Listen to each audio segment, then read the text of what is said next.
Welcome to the Tunepact podcast. I'm your host, the punk rock pop, Lee Pierce, and today we're going to be talking about the importance of creating high quality content and posting consistently on social media. And today we're joined by host, songwriter, and Nashville recording artist, Kirsty Krause. Hey, what's up? Yes, I'm Kirsty Krause, originally from the Midwest, so that's how Lee and I got to know each other. Super honored to be here. I've been full-time with music for 8 years now, going on 9, and I've been living in Nashville for 7 years, and just following the dream of getting paid to talk to people and sing. So it's been really fun. I've gotten to travel all over the country and go over to the UK and just kind of continue to grow this thing, and of course utilizing social media. All right. Well, again, thank you for joining us. I really appreciate it. And the reason I asked you on is because you just excel at social media. You post high quality content every day. I follow you on multiple platforms. We've known each other for a few years. We got to work together when I was the social media manager for a music venue. Yeah. Even got to shoot promos together. And I've always admired, because I know how busy you are. Most of my trying to book guests, it isn't as difficult. With you, it's like I've got 1 hour these 3 days next month. So with your schedule, it's just insane to see the consistency and the quality of your social media posts, which, not because of who you are, but with your background, we're both from central Wisconsin, where in central Wisconsin, a lot of people aren't going to understand that for a lot of local bands can be quite successful with their only marketing is putting a flyer up in the right bar and getting a little jotted down in the entertainment section of the local newspapers. I know that sounds so old-fashioned, but I still have friends that's how they market. And you remember it. You probably did it yourself. So going from a background like that, what made you throw yourself into social media the way that you have? Yeah, I mean, I never really utilized Instagram until I moved to Nashville to expand the brand in a different way. Like you said, in Wisconsin, it was posters, it was MaxInc radio, it was going into radio stations, it was playing the local festivals to get your name out. There wasn't really, maybe a little bit of Facebook, and boosting events on Facebook to make sure people knew that this New Year's Eve party was happening. But really, I quickly learned, if I want to get my brand out of just the nucleus of where it's been, which is where I'm from, where I was playing shows primarily, I needed to expand. And I really do think that utilizing social media and posting and having a space other than just your website where people can connect and kind of keep that conversation continuing is really important. So as new, social media platforms come out, getting on them as an independent artist and just an artist in general is extremely important. When Threads came out, I was on Threads immediately, just following people, making a point that I am active on social media. So it's so nice to hear you say that, and you see how active I am. Well, actually, I'm going to skip ahead to another question. Talking about getting on there and making sure you're following other people. Now, this is a part I've personally seen musicians fail at. They're like, I post on social media every single day. And how many comments do you make on your own post, replying to your fans? Right. And that's something I know you're good at. How important do you think the actual interaction, not just the posting, obviously there wouldn't be anything to comment on if you didn't make the post, but are those comments and your replies as important as the posts themselves? Absolutely. I think people that are commenting are trying to have engagement with you. They're commenting to connect. So making time for that. I mean, I'm at least doing anywhere from 30 minutes to an hour a day, whether it's a little bit in the morning and then a little bit at night. But I'm making a point to make sure to respond to all of the comments, and I get a lot of DMs too from people, and I feel like that's just as important to get back to. It's been important. That was one of my goals specifically for me, was to make sure that I feel like the brand feels accessible. And because we have these social media platforms, we can be very accessible. And it is through the network and through meeting people on social media at shows, connecting with them then, and having them tell me about maybe other venues I should be booking. Like, that is how I have booked other shows, is really through social media as well. So I do make a point to spend every day answering messages on different platforms.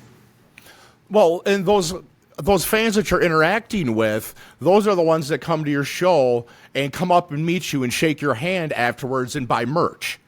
Like, Absolutely. because they make that personal connection with you, and I think people forget about that. I mean, as of everything as a musician, all the things that I do, a music fan is what I am the most. I have to have something playing all the time, and I like having that connection. And when you can, in today's world with social media, you can reach out and talk to an artist that you like. Getting a response back is just awesome. Everybody, no matter how big you are, you're still a fanboy to somebody. Oh yeah. I commented on Leanne Rhymes's post, and she's liked it or like said thank you back, and I was like, like, I just had like a semi interaction with Leanne Rhymes, this human that I've idolized since I was very small. So it was just, that doesn't happen. That wouldn't happen had, in this last 20 years, social media become more of a thing, and it's just been amazing. Well, that's really awesome. So you actually see it from both sides and know how important that was to you, so you know how important that is for your fans. That's really cool. That's why you're an amazing artist. That's another reason that I asked you to be here today. So thank you again. Thank you. And then for you, because like we talked about, you post a lot of content, and I mean that the best way possible, because a lot of artists do, they push themselves, they'll have those same goals, but they're not putting out high quality content. And when you oversaturate with bad content, that's worse than not having any content at all. And you're able to keep just consistently high quality every day across your platforms. Do you have personal rules for yourself that you hold yourself accountable, like, no, I'm not posting this unless, what rules do you have for yourself that you set? Yeah, for sure. Like, it really did bum me out when when X, Twitter X, changed, and if you're not paying for their site, they're, instead of putting out videos that are like 1040 quality videos, they're putting out 720 if you don't pay for it. And I was like, that really sucks, because I always make sure I'm exporting in at least 1040, if not 4K, to put out quality videos. That's really important. And some of these platforms are, limiting if you don't like pay for the membership of the month. But yeah, I do think that social media, as much as it is like a day in a life, at TikTok and stories, people want to see behind the scenes. It's also our resumes, like our new versions of our website. So having quality videos of me performing, especially when I'm going to like email for booking and like asking to go play such festival or such venue, I want to have that high quality stuff so they can see exactly what they would be bringing to their festival. So you can look at it like that as well, as like a resume, an interactive like video resume. Well, especially then it could lead to a job as a host. Absolutely. Absolutely. I mean, I've utilized that as well. I've taken video or had somebody take video. I always make sure, if we're really talking quality, I make sure to talk to people about the angles and how, like, if we could slightly move like this so we can incorporate a little bit of movement. When you're talking, there's so many different small things to do, with the new wave of attention grabbing, when people start their videos off and they kind of mess with their hair or their outfit. That is all on purpose. Like, that is to make people watch more than a couple seconds. So there's lots of behind the scenes stuff that you can do, that you can add to the video, especially those words in the video that help with, getting your visual out there, more people to watch longer, more people to engage, and then the algorithms to push it out more. So I'm always looking at what's the latest thing. I'm part of, Facebook or Instagram meta messages where they tell you what's the latest on Instagram and things like that. Well, I think people don't think about how easy and how quick the learning curve is for some of the editing software that's out there, whether the stuff that's built into the platforms or other. I use free software for the stuff that I do on my phone. It's so easy to use, but you take 10 minutes to watch a video on YouTube about editing tips it'll tell you exactly how to do it and what to do and why for specific platforms even. Right. And I think with a little research is so important. Even before your video, make sure you know what you're going to say. Write some copy if you need to. Practice it. I do. Yes, and have the lighting or face a window, and there's just so many little that obviously make sure your internet is good. There's so many little things that you just learn as you go. Sometimes you can't know it all. I mean, obviously, like, researching is great. Sometimes you just got to get started and then look at other people's videos and be like, these videos are awesome. They're very engaging. Why am I drawn to this? And then you see why, and you start incorporating that in your video. And that's another important thing too, is when I do the same thing. If I see a video, I'm like, how did he do that? Message the person or comment and ask them. A lot of people just want to see other people succeed, and it feels really good when someone's like, hey, I really like what you did. How did you do that? So sometimes 100%. The best way is to go right to the source and ask too, and then start working with it, because the more you use it, the better you're going to get at it. Absolutely, 100%. There's like such a network, especially in the artist community, I feel like, where we just want to help each other. If you truly love music, it's not a competition thing. It's a thing where you want to help people, because especially if they're putting in the hard work, you just want them to succeed. Okay, so I got another question for you, because we talked about your busy schedule, and you still have the time to post the high quality stuff, and so consistently. I know when I worked for the music venue, we utilized we knew you were going to be coming back around in a couple months. So before you went on stage that night, we shot promos to use a couple months down the road when you'd be coming through. Do you utilize that a lot? Like, hey, I've got 3 hours on this day. I'm going to shoot a few promos and video when I can get my lighting. I'll even do it when I've got to shoot promos. Sorry, behind the scenes, don't pull back the curtain, but I'll switch hats and t-shirts, and I'll reshoot when I've got time and then go in and post when I can. Because sometimes even when you're like, hey, I've got 2 hours every day set aside to do it, sometimes you just can't do it. So do you utilize that a lot, or do you try to keep it new every day?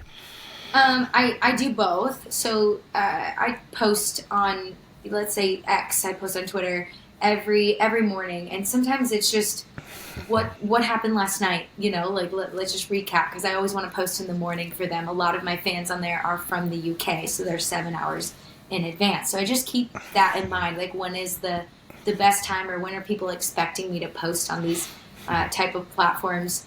But yeah, I change clothes. I make sure, like, okay, I'm going out for this Women of Country event, and I will already be dressed. I will already be in makeup, all the things. So I will post right on my calendar, record that video for this, record the video for this. And I have all, like, the products here, and I'm like, okay, and here we're doing this video now, and because there is so much opportunity when you get that part down to then pair with, like, TikTok Shop, to pair with Facebook, to pair with, Amazon. I have an Amazon shop, so there's that kind of stuff too. But I definitely am scheduling it out, like, just a day where I'm like, got to do all these videos. That's smart. Yeah, 'cause I'm the same way, because if I'm not multitasking, I feel like I'm wasting my time. If I can't be killing two birds with one stone, I'm like, I should have planned that better. I should have been able to get more done. Yes.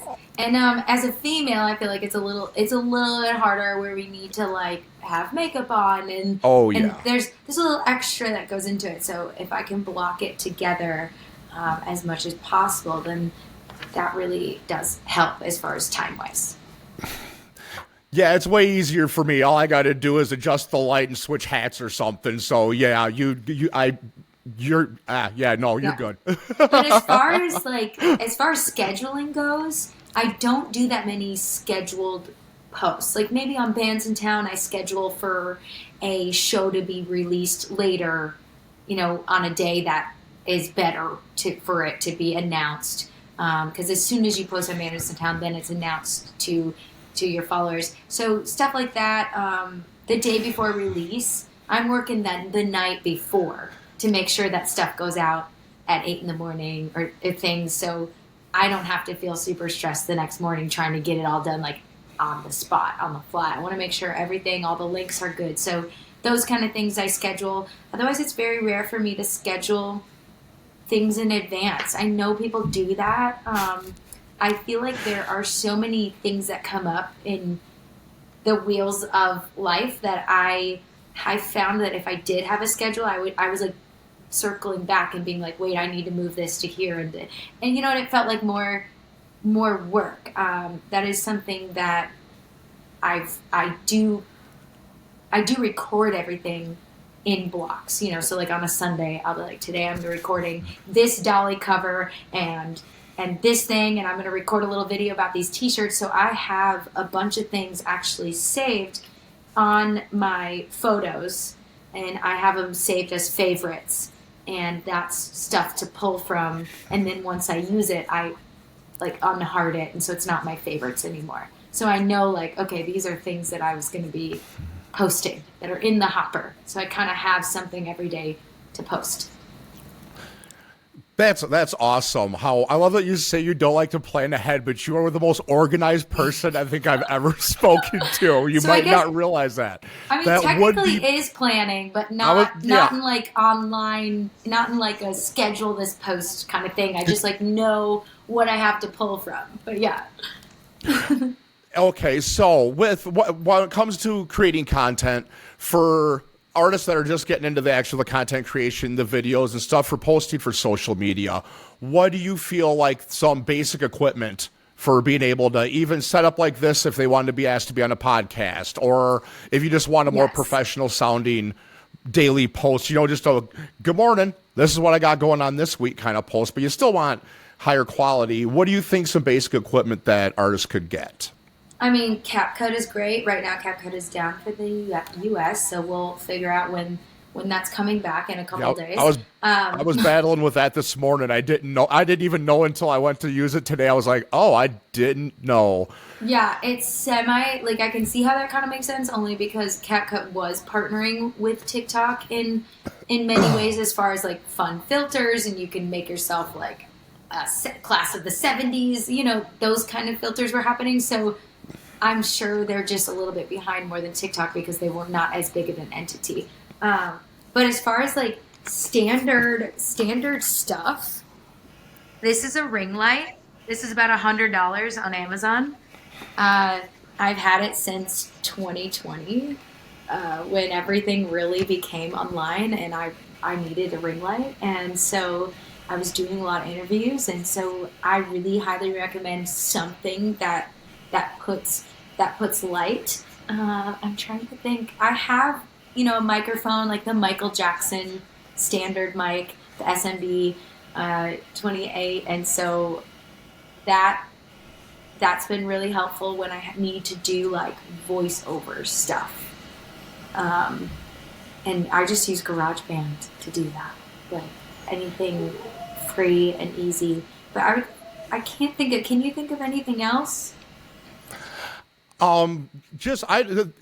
First of all, people don't forget sometimes how high quality their their phone. Just anything after the iPhone 11 right now is good, and this is the 13 Pro Max for the extra camera.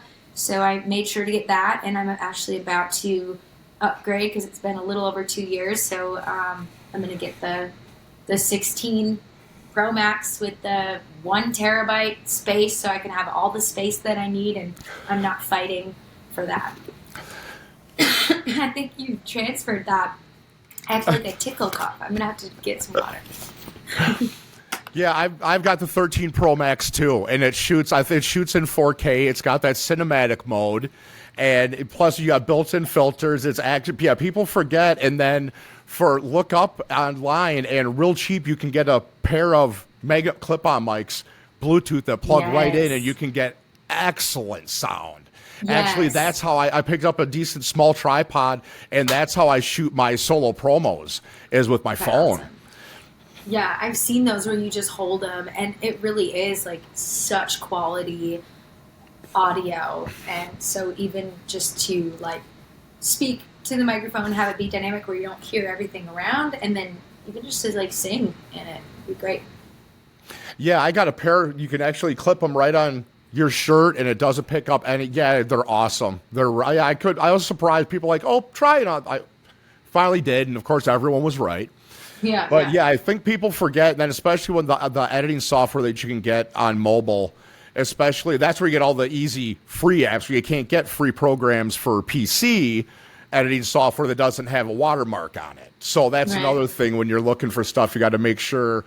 Look at the end game before you download something, put a bunch of time into editing something, then you go to export, and then it's like with or without watermark, and you're like, now I got to start all over. Yeah. I've definitely like been there. It's nice to have an iPhone because they don't ask that stuff as much, and an iPhone is kind of important in the music community only because we can share demos back and forth really easily. We're able to text. No matter what, the phones can be limiting depending on if two different phones are talking to each other. But I noticed a lot of people in Nashville in the music community were using iPhones. So when I moved here, I got an iPhone. Okay, so do you have any advice for people that are trying to become more consistent on social media, whether they don't have the time or they're uncomfortable with it? I mean, that's why a lot of musicians are musicians, because they're not good at talking with people. That's why they do music. So even on online platform and social media, it can still be difficult. So what do you have for some advice for people that are trying to make that first step and start doing it? I'd say if the talking is a thing that they're getting used to, like just start by consistently posting, performance things. If you can get someone, or even put your phone on a stand at a performance and then take clips from that. It could be like 2 seconds of a drum thing happening, and that's it. Like just starting somewhere like that. As you were talking, partnering with podcasts and radio stations. I mean, cross-branding in general is so huge, especially for getting the brand out there. But that will help. That way you don't have to be the only person that's just speaking to the camera. You're partnering with another artist or a radio station. We're doing that, and then just throw up the phone while you're doing it. Then it won't, you're focused on what's going on with the interview, but you still have content. And I just went into RCA Studios like last week, and we were writing a song. We filmed ourselves writing the song. I forgot we were even filming. And then we went live on Twitch, and we're recording vocals to the demo, and then we did like a performance back and forth. And it really was fun and low-key because I was doing it with somebody else. So I think that would really help, is asking your another artist friend that's like, hey, would you want to get together in my living room and just like throw up the phone, we can talk back and forth, share little facts about ourselves, and like play some songs. And by the time you know it, it's like already been a half hour. It's already been 40 minutes, That's a really good idea, because I think people forget a lot of time too, is especially, I mean, it's depending upon the area you're in. There's a lot of places you can't get just a solo gig. It's everybody's got 45 minutes and there's 3 or 4 bands. Is utilize that cross promotion and marketing and make those connections and do that networking. Yeah. I mean, that's why I know you. That's why I'm here, is networking and making those connections. And especially if it's someone, if the bar venue likes you, that's real easy to start setting up. Well, hey, look, you've got a full show you want that, the third Friday of every month. We've already got the lineup. Now we can get our sound guy. Now everybody dialed in, and we're good to go. And I think it's because it's hard as an artist. You're trying to focus on you, but sometimes it's easier to make those connections because then you take some of the heavy lifting off yourself, and then you're helping and bring another artist with you as well. Oh my gosh, yes. I've toured with probably 9 or 10 artists now. I've obviously tour solo and go with a band, but I've done duo and duo shows. And it's just been really fun to bring another artist and introduce them to my fans, and then go to their state and be introduced to their people. It definitely makes a lot of the work easier because it's something that we're splitting duties. Maybe they make the graphic, I book the shows, or vice versa, like, stuff like that. And that's been really helpful. And of course, like, you're getting introduced to new fans just organically. Okay, well, I got a surprise question for you. Okay. It's one I like to ask some of my guests, and it led right into it, is when it comes to marketing your music, and of course, you're the brand. It's not your music. You're the brand, and your music's what you produce. We all know that. We're the product. Is when you're marketing, whether it be an event you got coming up, or a project you're working on, or a new record release, when does marketing stop for you? Is it when that record is released and you've posted, or even for that show, is it I posted that morning and now I'm done marketing, or does it end on that stage, or does it end after the show? For you, when does marketing end? I love when it ends after the show. Like when you're doing marketing around a show and you promote that you're doing the show. And then you also post, I did this for that specific music venue we were talking about. I said, thanks for having me. And then you post the clip of what happened at the show. Like whether just a clip of you like smiling with people and you're autographing the posters, or a clip of you on stage, like something that shows like, this happened. Like this is what it looked like. This is what I was doing. I was singing Dreams by Fleetwood Mac, and they were slow dancing to it. Like whatever happened, I feel like there's something really satisfying for people that are looking at artists on their social media and seeing like, oh, they're promoting the show. Here's what it looks like at their shows. And then they start to think like, I should go to their future show. Because like I'm kind of getting the gist of the vibe of what happens at their shows. So I think that's really important music-wise. It never really ends. I never want my songs to just die and have me never talk about them. I feel like I just posted on January 14th was the anniversary to one of my songs called Something New off my Yes You Can album. The album was released like in 2023, and I'm just like, congratulations, here's the anniversary date of Something New, and it's really fun to like circle back just to promote your songs, because they are available out there on all platforms. You don't just have to promote your newest song, and you don't just have to promote unreleased songs. You can circle back and be like, I could talk about Bird again and be like, listen, you guys, there's a lot going on. I can sense people are in moods because there's so much going on. So here's a song about not flipping people off. And like, whatever, like just relate it back to like what's going on. So I don't think the marketing around music should ever die. However, I have a single coming out in March, and you're going to be seeing this in March, at least at some point, or some month around that. But I've been booking a lot of interviews and features around the single. So at least 2 months, 3 months before the song, I'm already talking to brands and publications to start lining up marketing things, cross-branding things to talk about music coming out. Yeah, well, first, touch back on the where you said about posting clips from the show after the show. That's something I didn't ever thought about too. Is you're a brand. You're not just marketing yourself to your fans. You're marketing yourself to venues too, mm-hmm. Yes. Because you are that. You're a product you want them to promote. So yeah, I never thought about that. I've done it, but it never dawned on me how important that is. That was a good point to bring up. Thank you. Yeah, so I was emailing some festivals recently about doing solo acoustic shows in the specific like beach songs that I have. So I was like, I need to make sure to post a video of a compilation of me on stage at a festival playing solo, playing these beach songs, so they know and they can see verbatim what they would be getting if they bring me on the bill. I think I know exactly which video you're talking about because I think I saw it. I think I just saw it the other day. Yeah, it was on YouTube. Yeah, so yeah, that's awesome.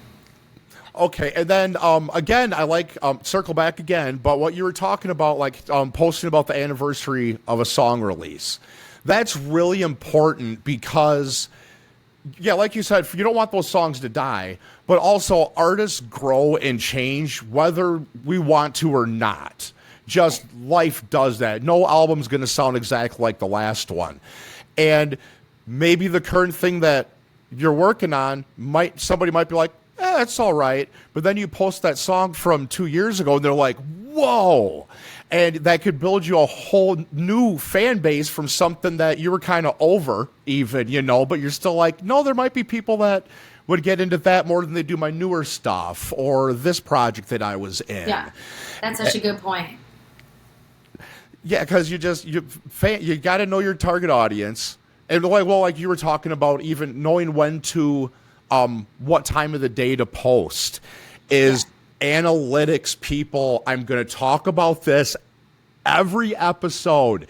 Know your analytics and your metrics and know your target audience. You can go into any platform and find out who's watching your videos, what time of the day, where they're from, what age they are, everything. And then what you can do is you go online and there's websites that'll tell you this demographics mainly are on these platforms, and you can adjust and you can target your audience so easily, and then you can create content specifically for each demographic of your audience as well, because this group are going to be on this platform, and they usually are in the morning, while this group are usually on this platform, and it's in the afternoon.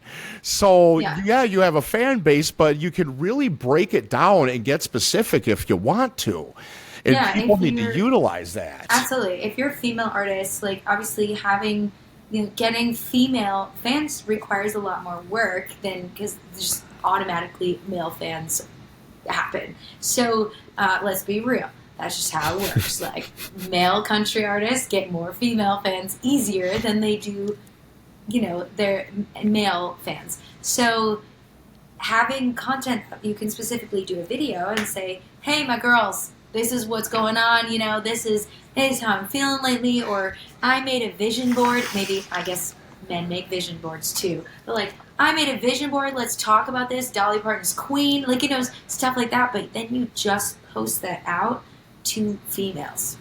You maybe boost it or post it just to females in like those cities where people are already following you and listening to you. So you're cultivating because they've probably already seen your stuff. And like when I say that, I feel like that's a little bit to unpack, but it takes people probably 5 to 10 times to see your brand and really feel like comfortable enough to take action on your brand, whether that meaning like connect, follow, start engaging with the place. So just don't be discouraged if it doesn't happen right away. It takes people 5 to 10 times to see something in their face before they're like, oh, maybe I should go to Taco Bell. You know what I mean? Oh, absolutely. I've loved marketing as long as I've loved music. I was the weird kid that was more excited about the commercials and the cartoons. I like it. And That's the so toy funny. catalog would come out, and I'd be reading the copy and just mesmerized by the layout. And I'm like, oh, there's toys too. That's so funny. I love that. Yeah, so you get it. It's placement and and just timing of things. I want to make sure I say, but the timing of me, obviously it's winter right now. So the timing of me to post a beach song compilation is not necessarily makes 100% to the fans, but I'm also utilizing social media, like you said, to sell myself for booking. And right now, they're thinking about booking. January, December are very big booking months. So when you post knowing that, you can post a lot of videos of you performing live, so you have those fresh, good videos to then link onto those emails when you're booking. Oh, well, yes, but yeah, January, December, that's for sure. I mean, that's the thing. You know that just as much as, or probably better than anybody growing up in central Wisconsin. Bars and venues don't book anybody from October to March. You probably can't, you probably couldn't play for free if you offered to. They just don't book bands. So come December, January, you got to get out there and start booking, or you're good. If you wait till February, you're not playing anywhere.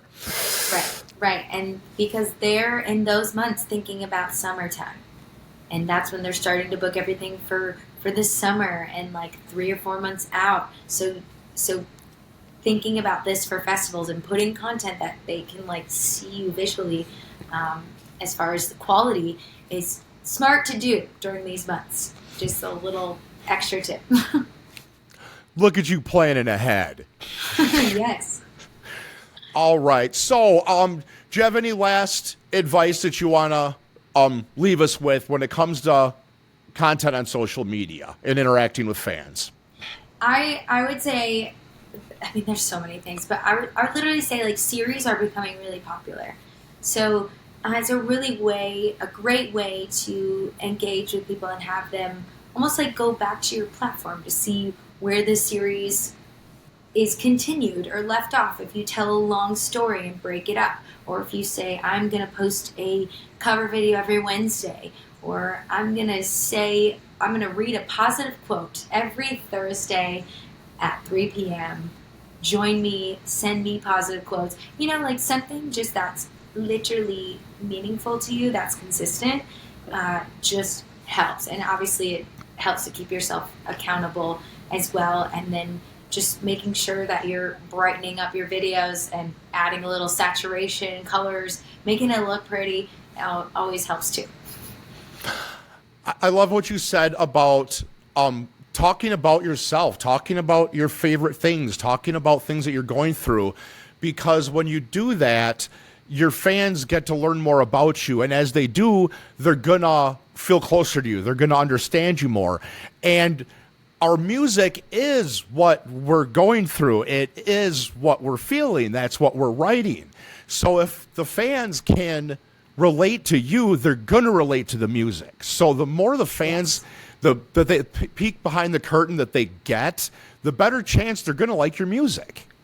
Yes, absolutely. It's very much a connection based still, which makes me really happy. I think that's why people are eating up so much of the behind the scenes, the talking head stuff, literally throwing it up and be like, that was such a long day in the studio today. That's 14 hours. I can't believe I listened to drums for that long. Whatever you want to say. You know what I mean? Like, we tried to dial in drums for a good hour. Like, it was whatever happened. Like, little tidbit about what happened for the day. If you're just honest about it, like, people want to hear that stuff. Because they maybe work a totally different job.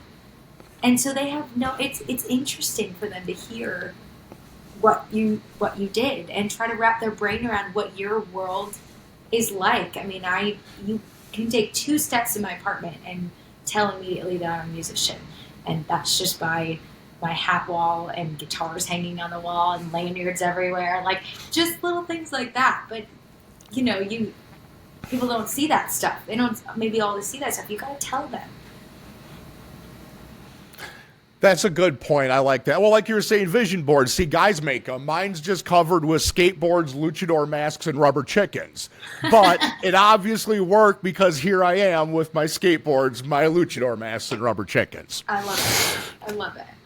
All right. Well, Kirsty, thank you again. I really appreciate you. You've got a busy schedule. Thank you for posting high quality content for everybody out there to see. Thank you for coming on. I hope we can have you back again sometime. Good luck with your new song coming out in March. And thank you again. And everybody, stay tuned for the next episode. Thanks for watching. Thanks, Lee. I appreciate it.